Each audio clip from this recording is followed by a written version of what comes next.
Bonjour à toutes et à tous. Merci d'être présents à cette journée organisée par Télérama et Longueur d'onde, à la Maison de la Poésie, qu'on remercie aussi au passage. Donc cette rencontre autour du journalisme de guerre avec Marine Vlahovic et Sophie Nivelle-Cardinal. Sophie Nivelle-Cardinal, bonjour, merci d'être venue. Vous êtes journaliste, reporter de guerre. Vous avez travaillé notamment en Syrie. En 2012, vous avez tourné le reportage Au cœur de la bataille d'Alep, qui a reçu le prix Bayeux-Calvados des correspondants de guerre. Vous avez été lauréate avec Étienne Huvert du prix Albert Londres en 2016 pour le film Disparu, la guerre invisible de Syrie. Dans la série de podcasts Désordre extraordinaire, produite par Binge Audio, vous racontez à Thomas Rozek comment vous êtes entré clandestinement à Homs. Vous racontez aussi les quartiers assiégés, les habitants qui coupent des arbres dans la rue pour se chauffer, les gens qui ne vont pas à l'hôpital car on y achève les blessés. La série est un document passionnant et tragique qui rend très concret votre travail. Marine Vlahovic, bonjour, merci d'être parmi nous. Bonjour. Vous êtes aussi journaliste, vous avez été correspondante au Proche-Orient, vous avez vécu à Ramallah, en Cisjordanie. Vos amis vous surnomment Marine la machine, dites-vous, et vous estimez avoir produit 1000 éléments sonores ou vidéos en 3 ans. Mais vous comptez sur les doigts de la main ceux dont vous vous sentez vraiment fier. Pour Arte Radio, vous livrez votre carnet de correspondante, un journal de bord en podcast où vous expliquez avec humour et parfois un fond de désespoir votre quotidien professionnel, vos relations avec les rédactions, vos frustrations ou votre état de choc quand une balle frôle votre joue. Alors avant de partir, l'une en Syrie et l'autre pour la Palestine, quel parcours journalistique avez-vous eu? Qu'est-ce qui vous a mené sur ces terrains en particulier? Marine. Oui, je peux commencer.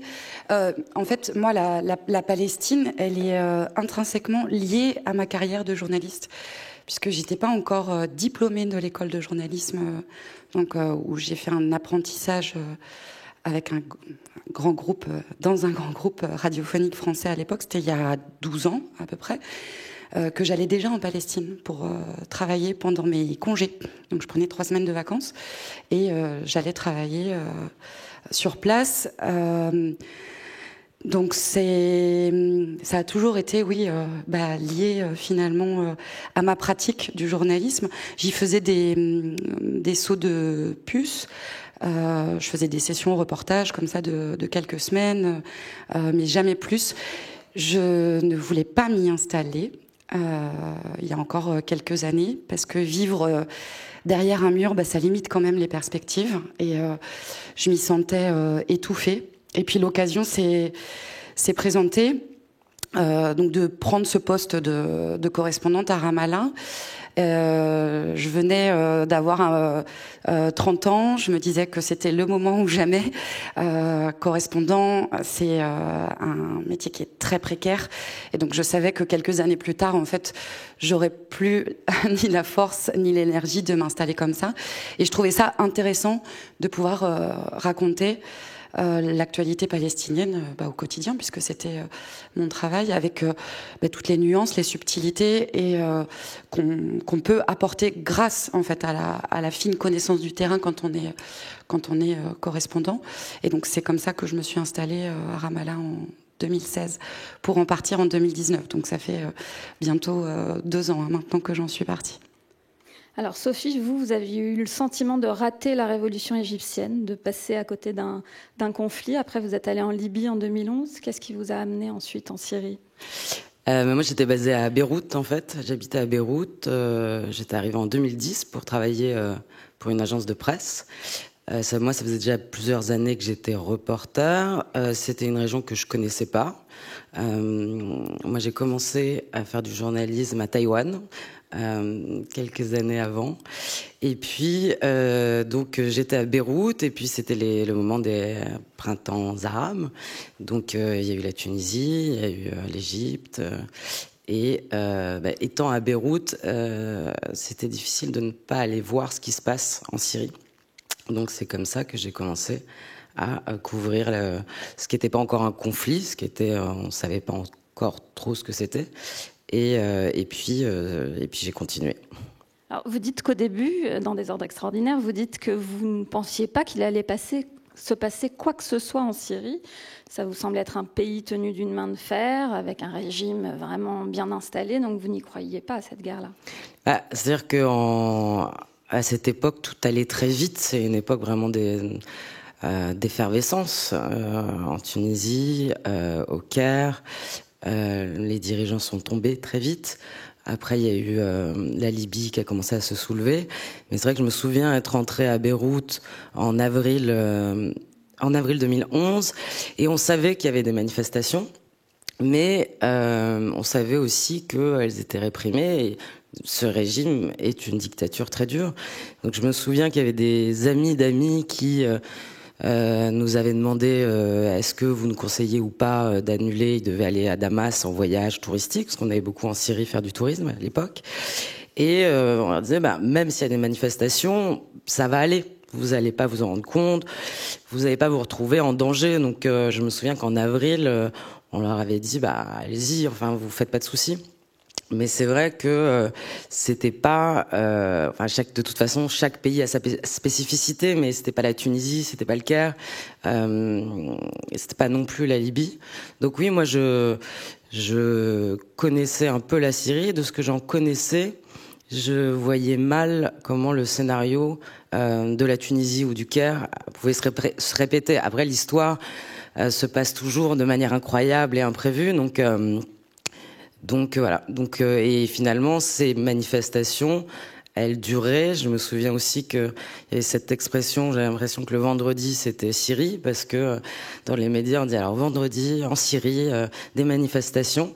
Mais finalement, il y avait très peu de gens qui pouvaient y aller, qui pouvaient rentrer. Il y avait très peu on va dire, de couverture indépendante à l'intérieur. Et moi, j'ai commencé à couvrir vraiment en mai 2011, et puis après, je suis retournée en Libye, il y a eu la chute de Kadhafi, et en sortant de Libye en novembre 2011, je voulais aller voir à l'intérieur, puisque ça continuait, ça faisait des mois que ça durait finalement.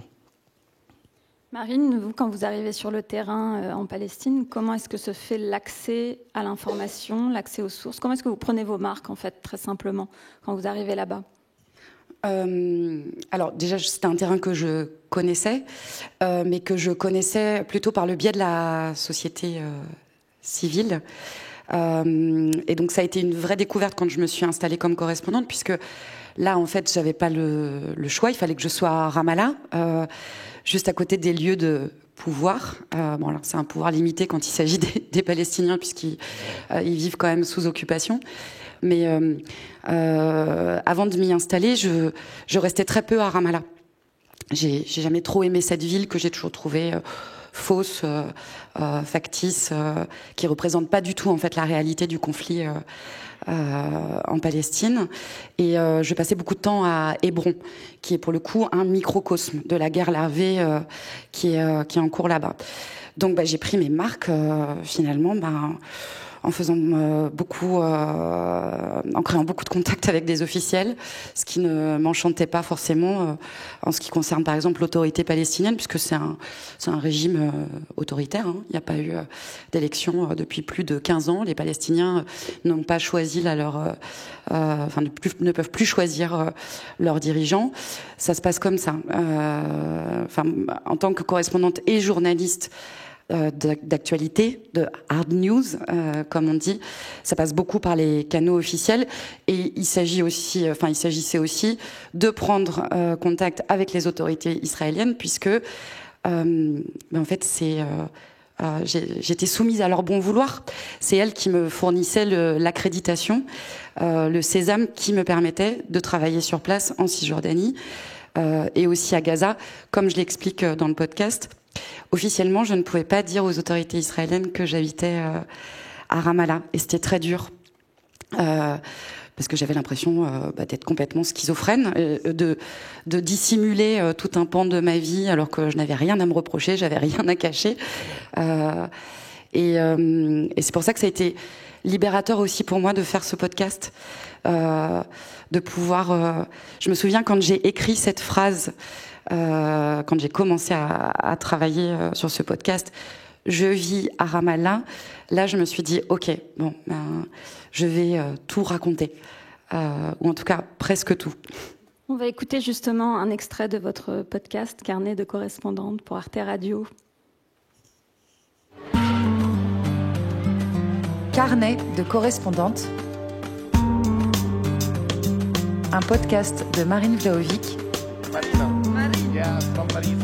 produit par Arte Radio.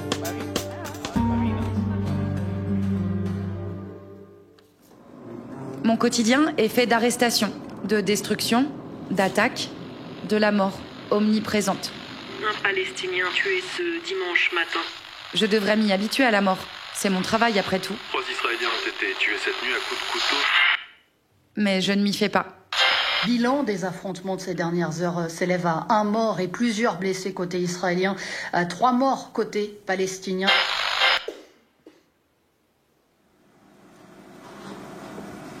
Putain, mais quelle vie de merde, quoi.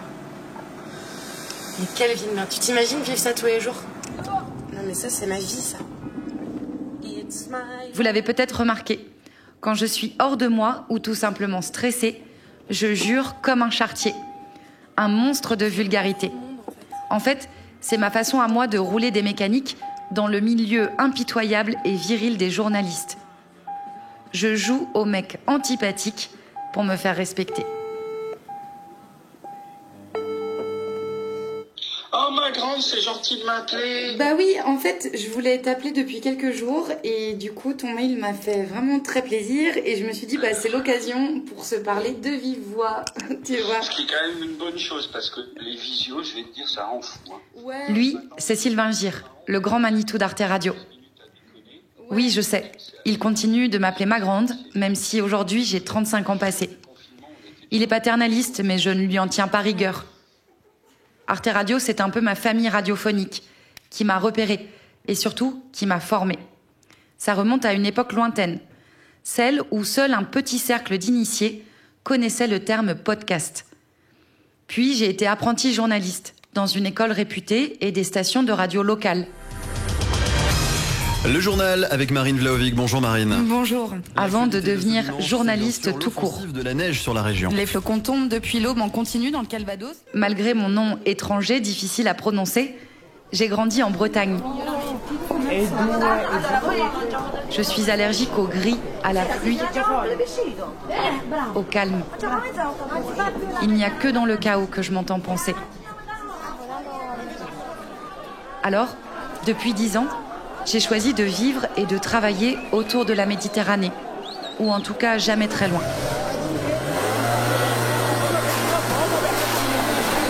J'ai assisté à la révolution en Égypte. Je suis tombée amoureuse de Naples. J'ai fait la fête au Liban et en Algérie. Et j'ai surtout enregistré beaucoup de sons en Israël-Palestine.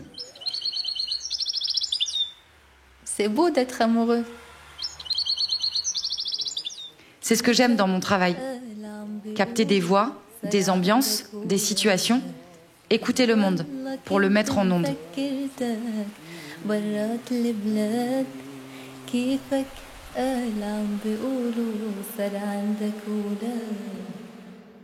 À suivre sur arteradio.com. Alors Marine assume être allergique au calme et ne s'entendre penser que dans le chaos. Vous diriez que c'est votre cas aussi, Sophie, ou pas du tout? Il y a peut-être une similarité, mais oui. Moi, je sais pas si je suis allergique au calme. J'aime bien le calme, mais ce qui m'intéresse, oui, c'est d'aller voir ailleurs si j'y suis, et ce qui se passe ailleurs, et des choses inconnues. Alors et je le dis, j'ai jamais eu de fascination ou de velléité pour le reportage de guerre. Et il se trouve que quand j'y étais, je me suis rendu compte que ça m'allait très bien, que je me sentais à ma place. Donc il y a sans doute plein de raisons à ça. Mais oui, il faut avoir... c'est certain que c'est pas des vies ou c'est pas un métier où on travaille dans un bureau de 9 à 6 et on n'a pas une vie très très très régulière. Donc il faut aimer ça, oui. Alors, pour aller en Syrie, pour travailler en 2011, vous allez à Homs. Vous passez de quelle façon dans le pays? Comment est-ce que vous entrez? Comment se fait, votre arrivée sur le terrain? Donc à l'époque, le régime donnait très peu ou pas de visa aux journalistes étrangers.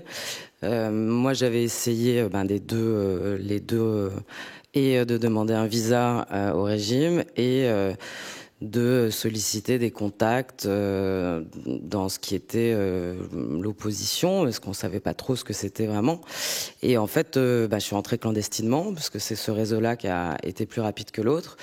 Et donc, rentrer clandestinement, quand vous passez une frontière clandestinement, vous passez beaucoup de temps à attendre.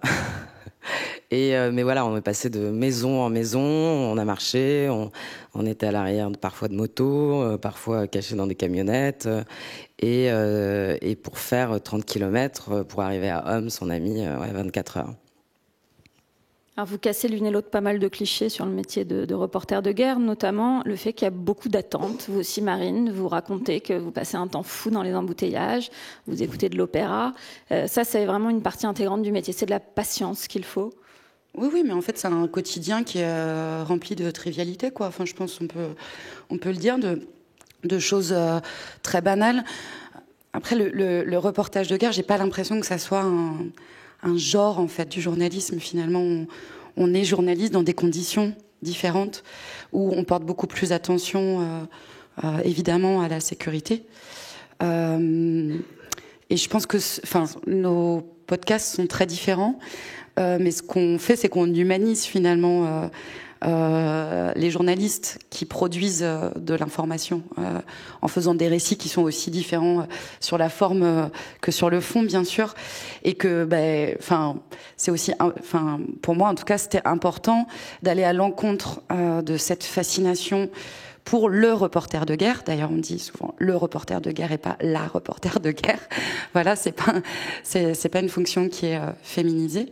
Et je trouve qu'il y a une fascination, en fait, malsaine, parce que ça occulte ce que, en tout cas, j'imagine que toi t'en conviendras aussi, ça occulte la fonction de notre métier qui est de parler des autres. Moi, je me suis souvent retrouvée dans des rencontres où on me demandait mais est-ce que tu as vécu des bombardements ? C'était une question récurrente. Et oui, j'ai vécu des bombardements à Gaza, mais moi j'étais protégée puisque j'étais dans des immeubles que les Israéliens n'allaient jamais toucher, ce qui n'est pas le cas pour les Gazaouis qui vivent à 2 millions dans un confetti de 360 km² et sans abri anti-aérien. Et on me demandait en fait rarement au cours de ces rencontres, mais comment se passe la vie quotidienne à Gaza ? Que vivent les gens ? Comment on fait pour y accéder ? Puisque c'est un territoire qui est sous blocus où c'est très très difficile de rentrer. Voilà, et je trouve que c'est important de pouvoir aussi casser cette image du reporter à veste multipoche. Voilà, qui arrive, voilà, le cliché, puisque ni l'une ni l'autre, vous n'avez donc cette fameuse veste. Non, mais des baskets et des chaussures, de rando. Et non, mais la veste est très pratique. Hein. Elle permet quand même de mettre tout un tas de choses. Mais je pense que oui, il faut aussi aller à l'encontre de ça. Et en plus, parce que le journalisme est un métier précaire, donc essentiellement féminin. Et il suffit en fait d'être sur le terrain et même en zone dangereuse pour se rendre compte que les femmes, on a quand même une autre manière d'approcher les gens. Ça nous ouvre des univers dans des zones très compliquées. Ça nous ouvre des univers qui sont normalement réservés aux femmes. Enfin, on a énormément d'avantages en fait. Mais effectivement,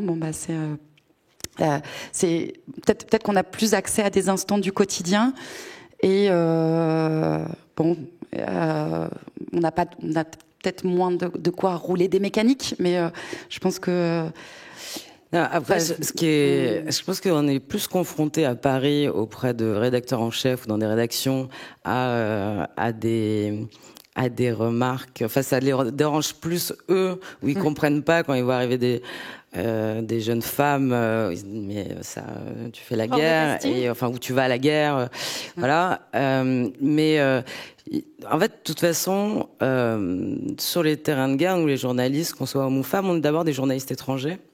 Donc il y a nous, les femmes, effectivement, l'avantage qu'on a, c'est qu'on a accès à des mondes, par exemple, auxquels les hommes n'ont pas accès, dans des sociétés très conservatrices. Donc, et on peut être dans une tranchée et toute la journée avec une brigade de combattants. Et on a accès aux femmes. Et mine de rien, c'est des sources d'information, ça raconte des choses et elles vous racontent des choses. Quand bien même vous en faites pas une histoire. Moi, j'ai très peu traité, en fait, comme j'ai passé beaucoup plus de temps avec des combattants, et ben, j'ai très peu traité des histoires de femmes, mais n'empêche qu'elles m'ont raconté plein de choses et que j'y avais accès. Et je sais que sur Gaza, par exemple, j'ai un confrère qui avait tourné un doc. Il a passé 4 mois à Gaza. Il n'a jamais parlé à la femme de son fixeur. Alors que nous, on leur parle. Et ça raconte des choses et ça nous donne des éléments. Donc, moi, je suis pas sûre qu'on raconte autrement la guerre. Par contre, c'est certain que chez les femmes reporters ou journalistes, on a moins cette fascination pour la chose militaire que peut-être certains confrères peuvent avoir parce que, je sais pas, ils n'ont pas fait l'armée ou ils veulent jouer aux petits soldats. Et qui se traduit comment, du coup, dans leur reportage de documentaire ? Comment ? Qui se traduit comment dans leur reportage de documentaire ? Non, mais qui se traduit, mais de toute façon, le public le voit en reportage. C'est-à-dire que soit on traite que de la ligne de front, que du boum-boum, soit vous racontez et le boum-boum, mais vous racontez aussi autre chose. Donc voilà, mais après, moi, Par contre, je pense que le reportage de guerre, c'est un genre en soi dans le journalisme, et que le journalisme est pour le coup très divers, et qu'on a tendance, ou que le public a tendance à réduire le journalisme à une seule figure qui est la plus accessible, qui est le présentateur télé.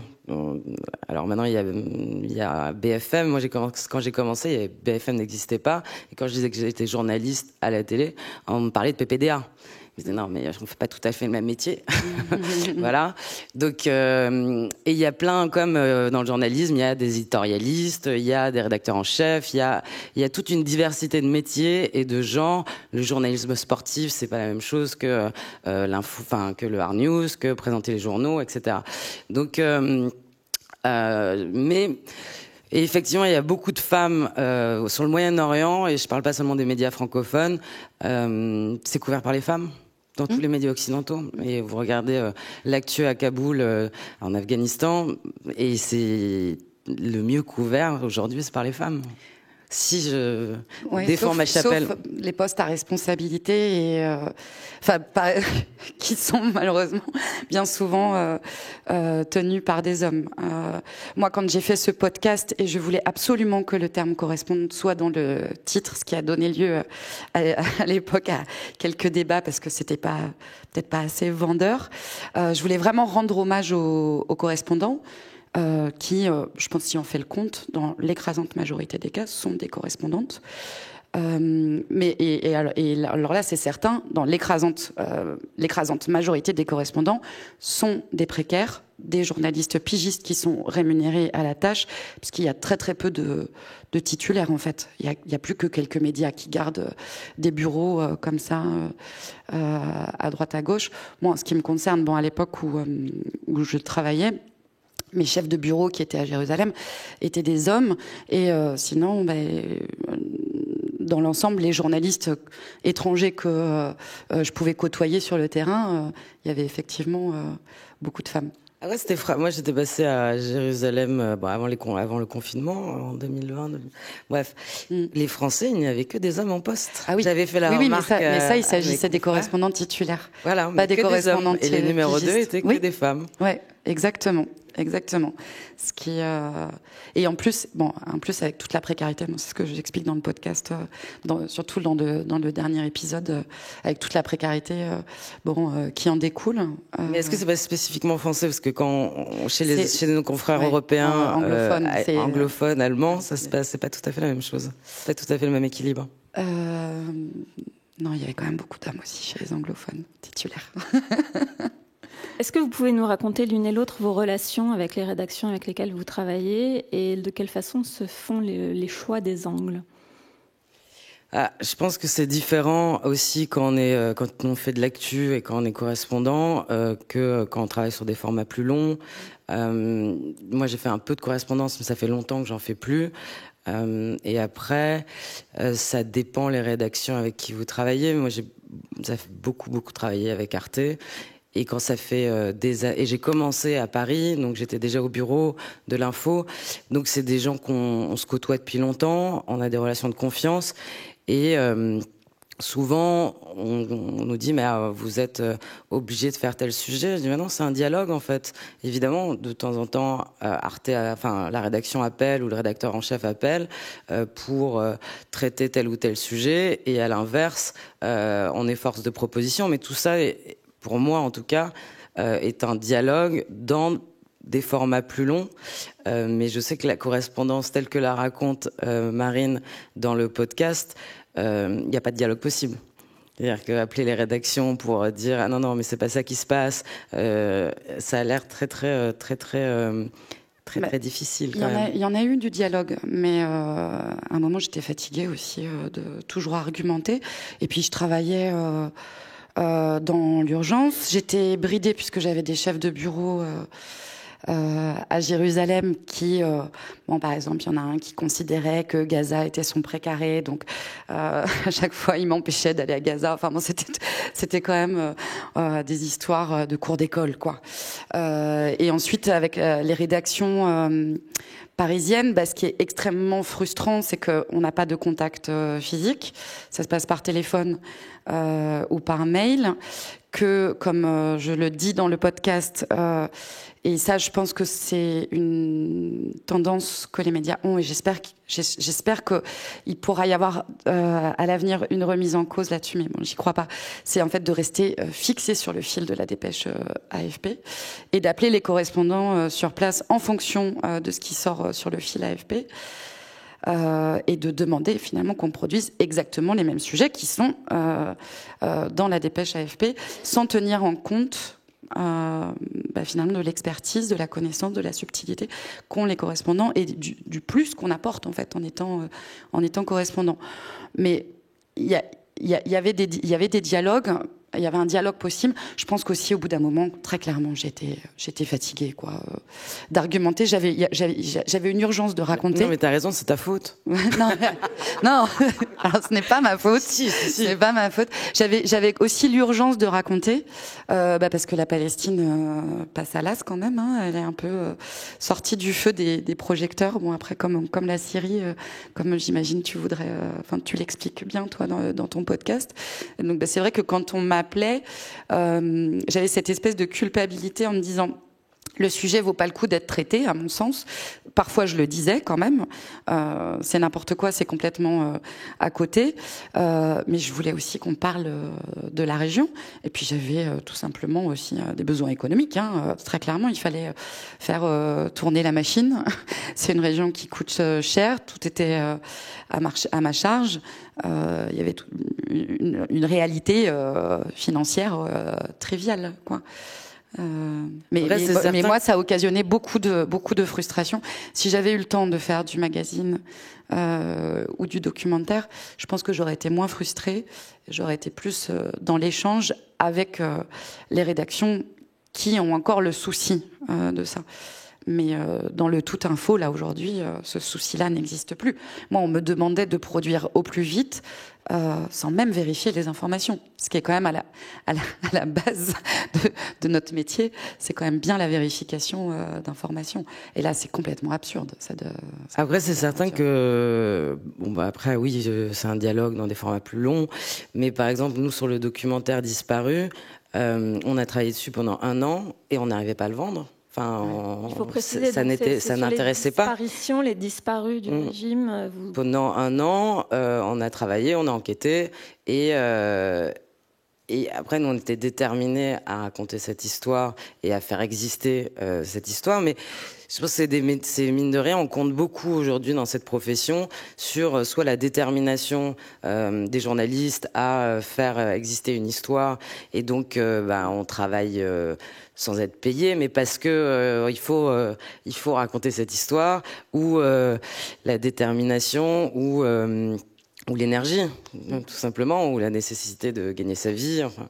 Donc, éditorialement, il y a il y a un dialogue, parfois non, ça dépend des circonstances. Et après, il y a il y a des histoires qu'on veut raconter, qu'il faut raconter. Et là, il faut batailler, il faut y croire. Comment ça s'est passé justement pour votre documentaire sur les disparus, sur les gens qui ont été faits prisonniers du régime et dont on n'a plus entendu parler? C'est une enquête au long cours. Vous racontez dans le documentaire que vous cherchez des informations sur des gens qui ne sont plus là, donc des absents, des fantômes. Ouais, c'est-à-dire que effectivement, c'est une gageure en termes de réalisation en images quand on fait là c'est de la télé, mais enfin un documentaire. Donc de faire un documentaire sur des gens qui ne sont pas là. Donc évidemment, il faut les raconter. D'autant que là, c'était pas une histoire du passé. Qui appartient toujours pas au passé. Il y a 2 jours, Amnesty International a sorti un rapport sur le retour des Syriens et qui subissent exactement le même sort, c'est-à-dire qu'ils sont arrêtés arbitrairement, ils disparaissent, torturés. Tout ça continue, quoi. Donc tout ça n'est pas terminé. Donc, et à l'époque, on était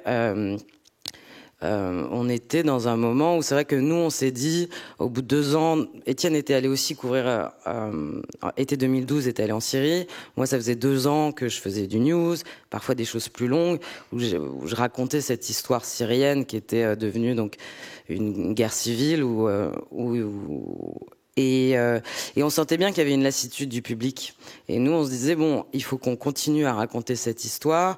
Plus l'État islamique, qui n'était pas encore l'État islamique en tant que tel, commençait à avoir des enlèvements, des journalistes qui disparaissaient, et on savait que c'était par l'État islamique, il y avait aussi le régime, enfin bon. Et donc nous, avec Étienne, on s'est dit, il faut absolument continuer à raconter l'histoire, mais il faut aller au-delà de ce qui se passe, parce qu'il se passe d'autres choses que les bombardements. Et il faut continuer à donner des éléments de compréhension de ce conflit au public. Et donc cette histoire-là était...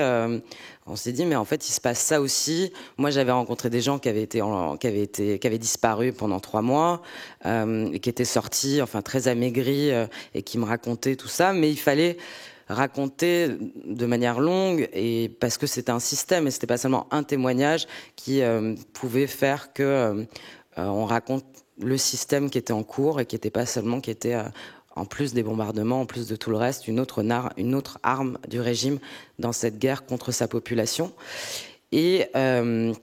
Et en fait, quand on a commencé vraiment à tourner, il y avait des gens qui en étaient sortis de ces centres, enfin de ces camps de la mort, qui avaient survécu et qui étaient capables de témoigner.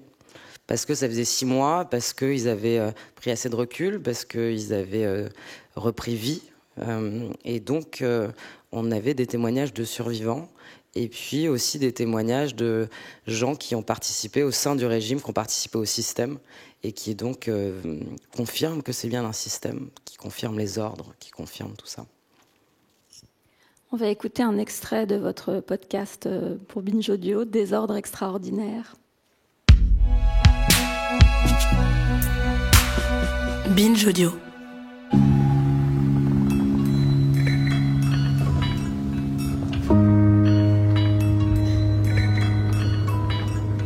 J'avais pas de velléité de devenir reporter de guerre, d'aller couvrir des guerres. Je suis allé couvrir des manifestations qui sont devenues des guerres et en fait j'ai continué à couvrir ces événements. Et le paradoxe, c'est que je me suis sentie à ma place, ce qui est une idée un peu dérangeante de se sentir à sa place sur un terrain de guerre. Après, dans le reportage de guerre, pour moi, ce qui est le plus important, c'est le reportage, c'est le journalisme et c'est pas la guerre. Il y a une image très romanesque du reporter de guerre qui est en général un homme, le visage un peu buriné, avec un gilet à poche et une écharpe aussi, très important. Il y a une vérité, il y a toujours un fond de vérité dans le cliché.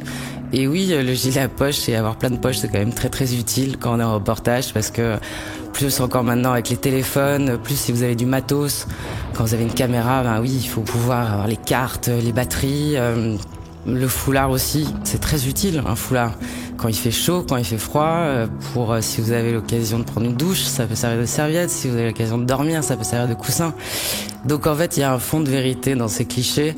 Aujourd'hui, je pense qu'il y a beaucoup de reporters qui ressemblent pas à ça. Et après, moi, je pense aussi que c'est bien de passer inaperçu et de pas forcément se faire repérer.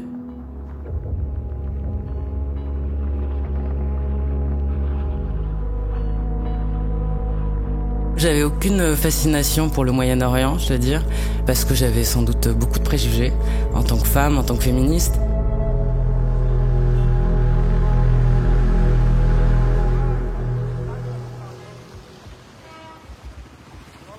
En fait, je suis allée au Liban pour travailler pour une agence de presse, mais je suis pas restée dans cette agence de presse. Je travaillais déjà pour Arte à Paris, et donc je me mets à travailler en indépendante pour le journal d'Arte. Je travaille aussi pour Europe 1 à ce moment-là, en tant que correspondante. Donc déjà, Beyrouth, c'est une bonne école, le Liban, parce que si vous voulez aller faire des interviews avec le Hezbollah, eh ben, on n'y va pas avec n'importe qui. Si vous voulez aller dans d'autres régions, il faut adapter à chaque fois ses conditions de reportage. Donc ça, c'était une bonne école déjà, le Liban. On est dans un contexte à ce moment-là effervescent. La Tunisie, fin 2010, il y a des révoltes. Après, c'est l'Égypte. Après, c'est la Libye. Et j'ai raté la place Tahrir parce que il se passait plein de choses au Liban. Ça se soulevait, ça tirait dans certains quartiers qui sont connus pour être des quartiers très chauds et qui déclenchent en général des événements. Et Europe 1 m'a appelé en disant tu peux aller au Caire. Arte m'appelle aussi en disant tu peux aller au Caire. Et moi, je dis non mais là, Beyrouth est en train de chauffer. Et en fait, Beyrouth s'est calmé et Tahrir s'est soulevé. Et 2 jours après, j'étais non mais je peux aller au Caire. Et c'était trop tard. Donc quand la Libye est arrivée, je me suis dit bon là, je vais pas rater le coche et je vais aller voir ce qui se passe.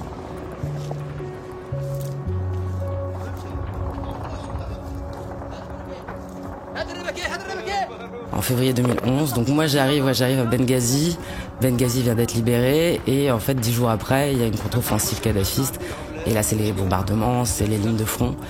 Et en 2011, je vais passer beaucoup de temps en Libye. Je vais couvrir la chute de Tripoli, la dernière bataille, la bataille de Sirte. Donc ouais, moi, mon baptême, on va dire, c'est la Libye.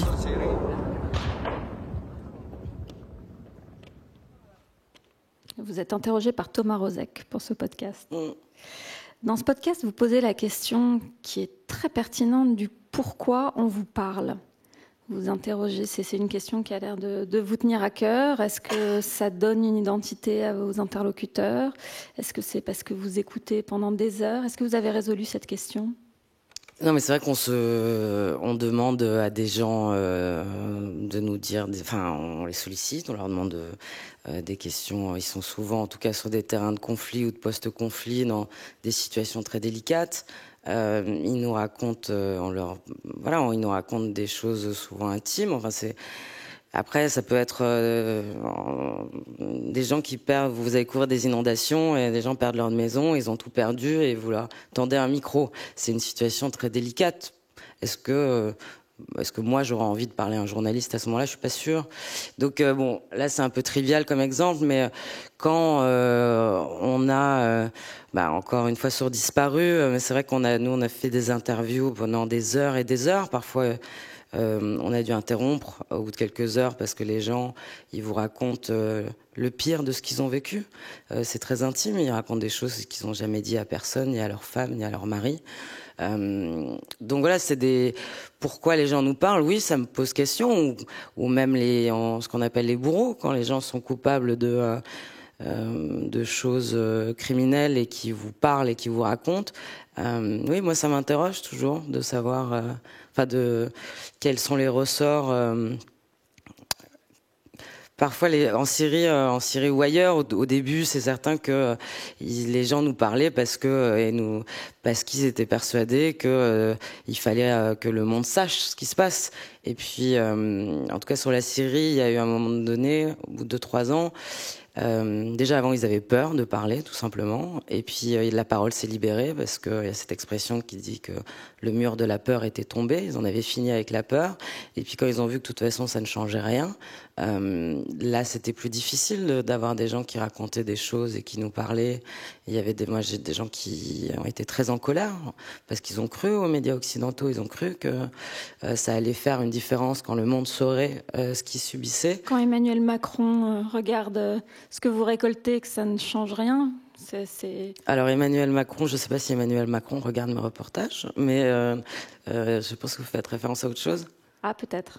Oui, au président de la République. Oui, parce qu'il y a eu un reportage diffusé lors de la première interview celui qui venait d'être élu président de la République à l'époque, c'était François Hollande, 2012. Je me suis trompée d'un président. Le temps passe. Oui, non, mais après, ça rend humble, c'est certain, parce que vous couvrez des choses et ça change rien. Mais après, il y a une différence, il y a un distinguo à faire entre les gouvernements, les opinions publiques.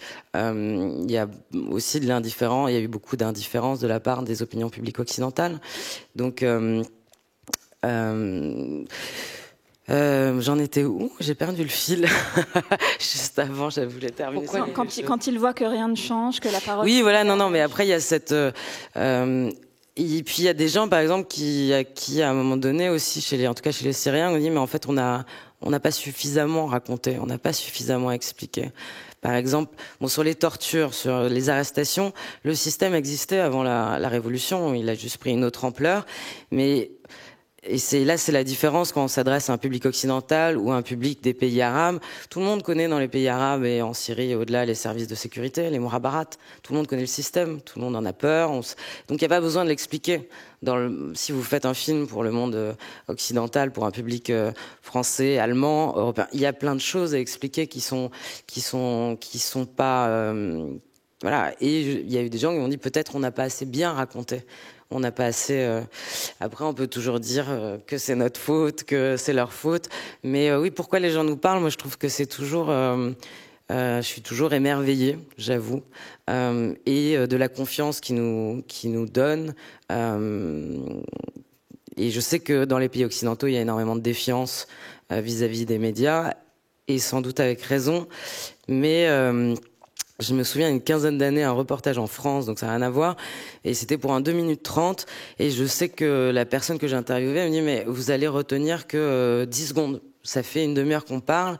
Je dis « oui, mais si vous me racontez pas tout ça, je vais pas comprendre, et j'ai besoin que vous me racontiez tout ça de tout ce temps, pour restituer cette parole, en tout cas pour avoir le bon, bien comprendre et faire en sorte que même si je ne consacre que 30 secondes ou 45 secondes à votre situation, eh ben j'ai bien tout compris.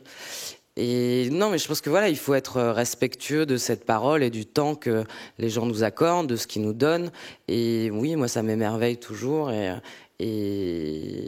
voilà. Donc, mais c'est toujours une interrogation. Ouais.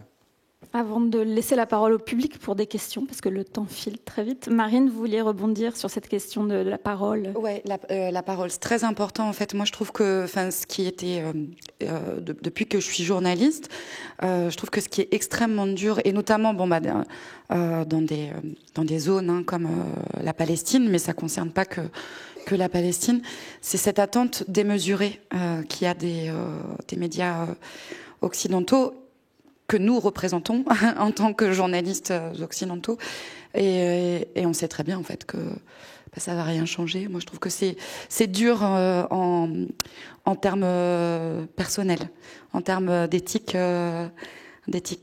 morale. Bon. Mais c'est pas pour ça qu'il faut pas non plus leur donner la parole et qu'il faut prendre le temps de les écouter. Quand dans le podcast je dis que je ne suis pas fière des sujets que j'ai réalisés sur place, c'est parce que j'ai pas, à mon sens, j'étais tellement prise dans la machine, dans cette essoreuse, que j'ai pas été moi à la hauteur de la parole de ces gens sur le terrain. J'ai pas consacré le temps que j'aurais dû y consacrer, et tout comme toi, ça m'interroge toujours. Pourquoi on nous parle? Pourquoi on continue en fait à nous parler alors que les choses ne bougent pas finalement? Et bon, hier j'ai eu un exemple, un confrère qui m'a raconté, on parlait du Liban, ils avaient fait un reportage après l'explosion l'année dernière à Beyrouth, et il m'a raconté comment on parlait d'un hôpital, parce que comme je connais Beyrouth, il me dit l'hôpital a complètement été détruit, mais il y a un médecin, on avait pu le suivre, etc. Il lui avait raconté comment après il avait été sollicité pour savoir dans quel état était l'hôpital, et il avait envoyé le reportage, et il y avait eu un don de centaines de milliers d'euros pour permettre la reconstruction. C'est vrai que là, c'est une grosse satisfaction parce que vous avez l'impression d'être un peu utile dans ces cas-là. Donc peut-être il y a des choses indirectes qui se passent quand même, malgré tout. Vous se raccrochez. Oui, on va s'accrocher à cette note d'espoir.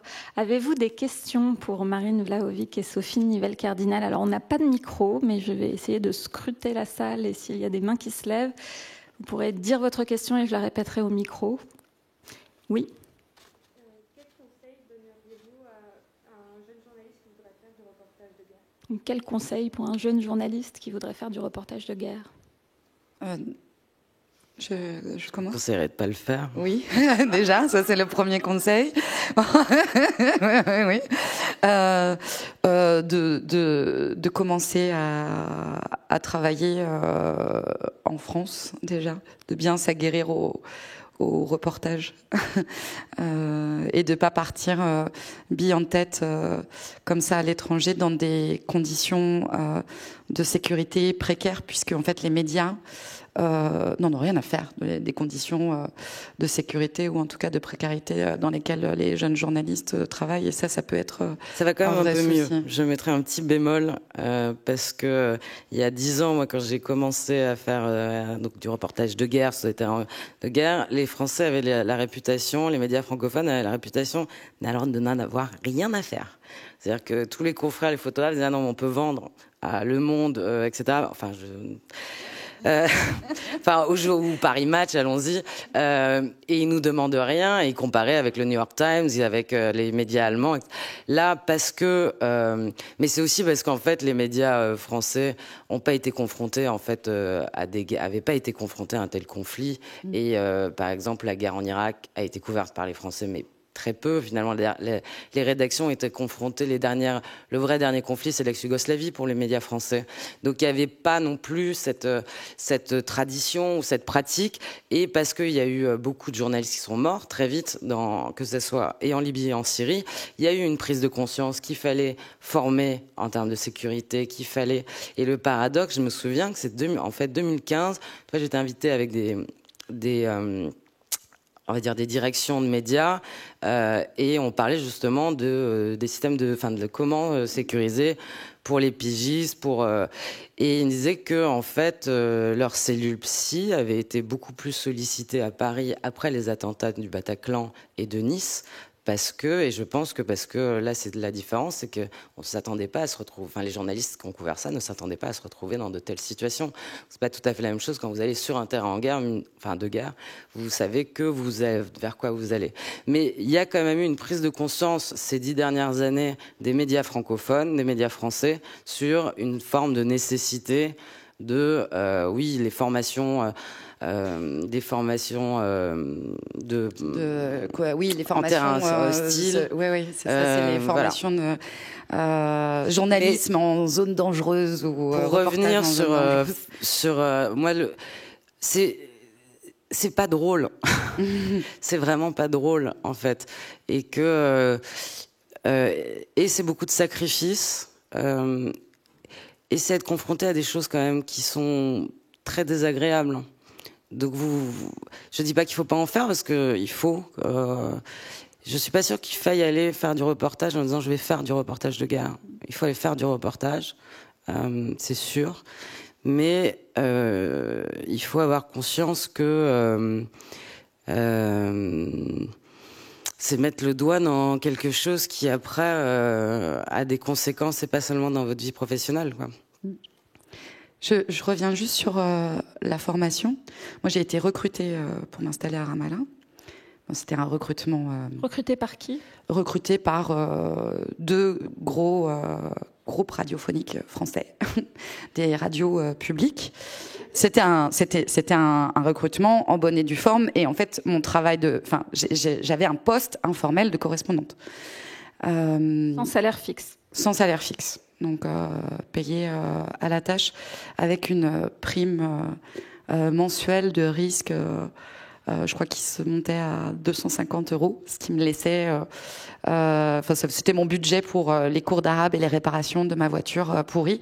Voilà. Et j'étais...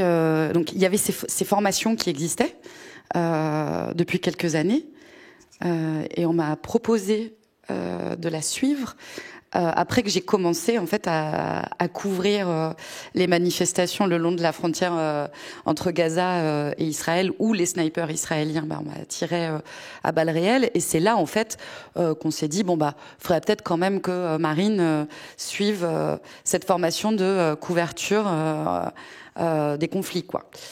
Alors que je partais à Ramallah. Ramallah n'est pas une zone de guerre, mais que j'étais quand même susceptible d'aller à Gaza. Enfin, c'est-à-dire qu'il peut y avoir des structures qui sont mises en place, mais on va attendre vraiment le dernier moment où là, par exemple, c'était très utile d'y aller, mais pas après.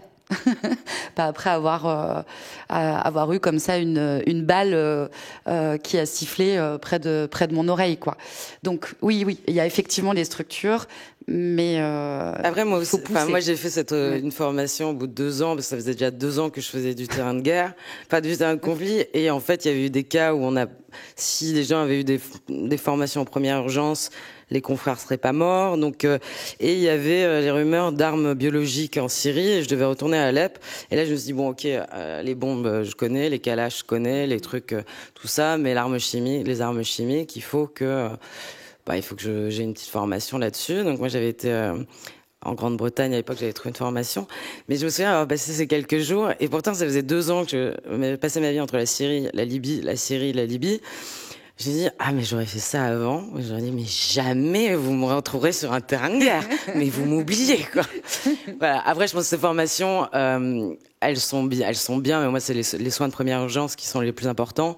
Et vous n'avez pas besoin d'aller passer une semaine. Et de toute façon, moi, je me souviens dans cette histoire de formation, tout ce qu'on nous conseillait, de par la pratique, j'avais fait tout le contraire, parce qu'en fait, ce qu'il faut, c'est pouvoir s'adapter à la situation et au danger.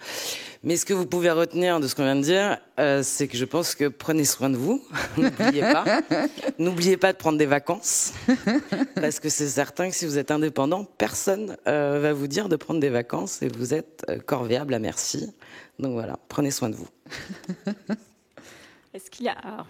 ça va être la dernière question, elle va être pour Sylvain Gire, qui est le patron d'Arte Radio. On a bien compris que vos 2 podcasts vous servent à dévoiler les coulisses de la fabrique de l'information. Est-ce que vous avez choisi le podcast pour raconter ça parce que vous ne pouviez pas le raconter dans vos médias habituels ou dans d'autres médias principaux, ou est-ce que c'est pour la dimension sonore qu'apporte le podcast ? Je répète juste pour l'enregistrement, avez-vous choisi le podcast parce que vous ne pouviez pas raconter ce que vous y racontez dans vos médias, ou c'est pour la dimension sonore qu'apporte le podcast ? Alors moi c'était pas du tout le projet d'origine. Moi, j'avais proposé une série sur la Syrie, sur les 10 dernières années. Et en fait, avec Binge m'a dit, mais écoute, pourquoi on raconterait pas à la première personne à travers tes reportages? Et moi, j'étais très réfractaire. Donc, c'était pas du tout un projet qui me... voilà. Et après réflexion, je me suis dit, s'ils sont prêts à faire une série sur la Syrie dont plus personne ne parle, je vais mettre de côté moi mes scrupules, et voilà. Donc là, pour moi, l'objectif c'était pas tellement de raconter les coulisses de l'information, mais plutôt la Syrie, ce que j'espère avoir réussi à faire. Mais après, je pense que il est plus que jamais nécessaire, en tout cas, de faire de la pédagogie et d'expliquer comment on travaille, parce que le public a besoin de savoir et de comprendre, et que tout ce que raconte Marine sur la production de l'information quand on est correspondant, c'est des conditions très très difficiles de travail, et après il faut que moi je pense plus que jamais il faut qu'on fasse de la pédagogie. Donc moi c'était pas spécialement le podcast permettait de raconter ces 10 années de reportage, et évidemment à travers moi et à travers mon expérience, et donc aussi de donner des éléments sur cette manière de travailler. Et en ce qui me concerne, j'étais autant réfractaire que toi à parler à la première personne, parce que c'est très difficile quand on est journaliste. Et je me suis décidée un peu au dernier moment. J'ai beaucoup louvoyé, Sylvain. Tu m'as couru après pendant plusieurs mois. C'était très difficile de me mettre à écrire. C'était encore plus difficile de replonger dans toute la matière sonore que j'ai accumulée, puisque le podcast, en fait, est construit sur mes archives radiophoniques. Beaucoup de choses. Vous enregistriez les conversations avec les rédactions. Oui, alors ça, c'était pour me protéger, puisqu'en tant que salarié, alors qu'on me refusait en fait ce statut, je trouvais ça normal. C'était pas du tout dans l'idée de les coincer en m'en servant un jour. Enfin voilà, mais je pensais que voilà. Et puis aussi parce que, enfin, depuis que je fais de la radio.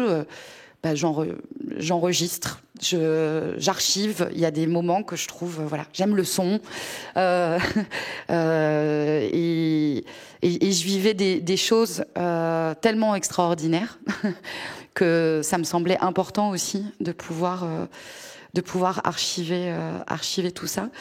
Et quand je me suis décidée à écrire ce podcast à la première personne, qui est un podcast intime, mais où en fait je dévoile pas tout non plus. Par exemple, la seule amitié que j'évoque dans ce podcast, il s'agit d'un ami israélien, parce que lui est protégé. Pour moi, il était hors de question, par exemple, de mettre dans ce podcast mes amis palestiniens qui, eux, ont un statut d'occupés, qui peuvent être arrêtés par l'armée israélienne à tout moment. Et par le Fatah en Cisjordanie et le Hamas à Gaza aussi.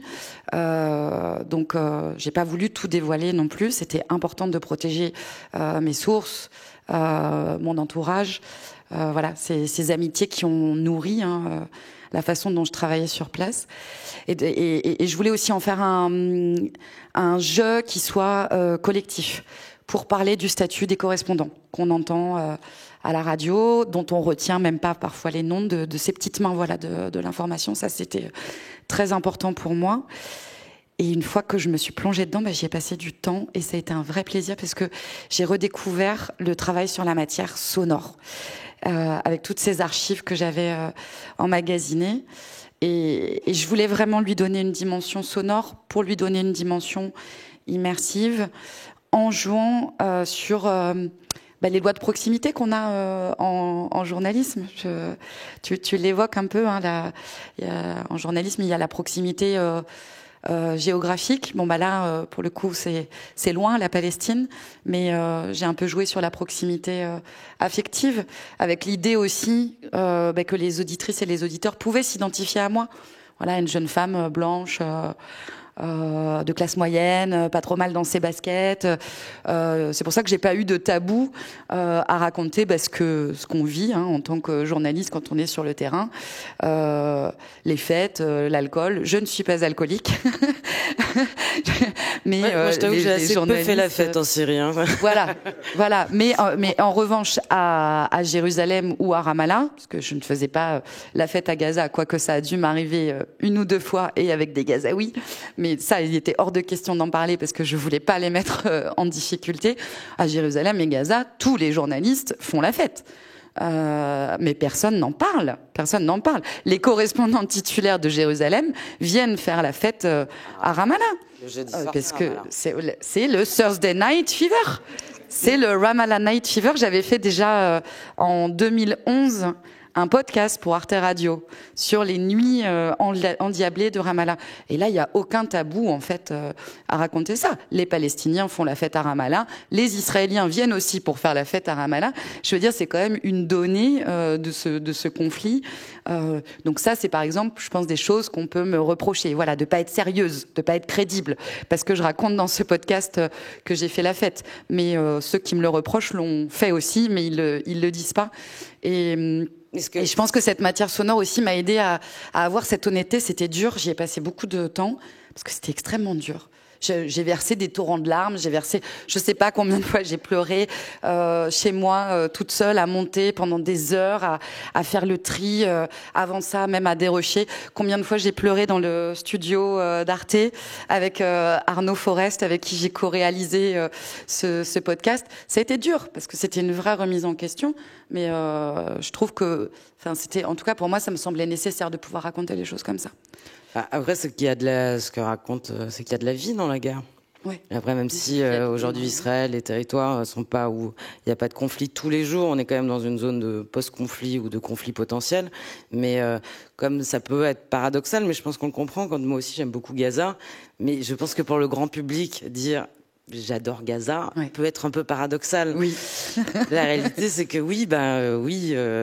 Gaza et voilà. Et je trouve que ce qui est très bien, ce qui est très intéressant, et on raconte les coulisses de l'information et comment ça se fabrique, mais il y a une réalité qui est racontée, c'est-à-dire on est bloqué au checkpoint. Aller à Gaza, on passe par Erez, qui est le checkpoint israélien ultra sécurisé. La vieille vie de Jérusalem, c'est le Disneyland des religions. Mais il y a plein de vie dans des terrains de guerre, dans des terrains qui paraissent très très compliqués. C'est justement quand il y a plus de vie qu'on devient fou. Oui. C'est une belle phrase pour terminer cette rencontre. Merci beaucoup à toutes les deux, Marine Vlahovic, Sophie Nivelle-Cardinal. Merci à vous. Bonne journée.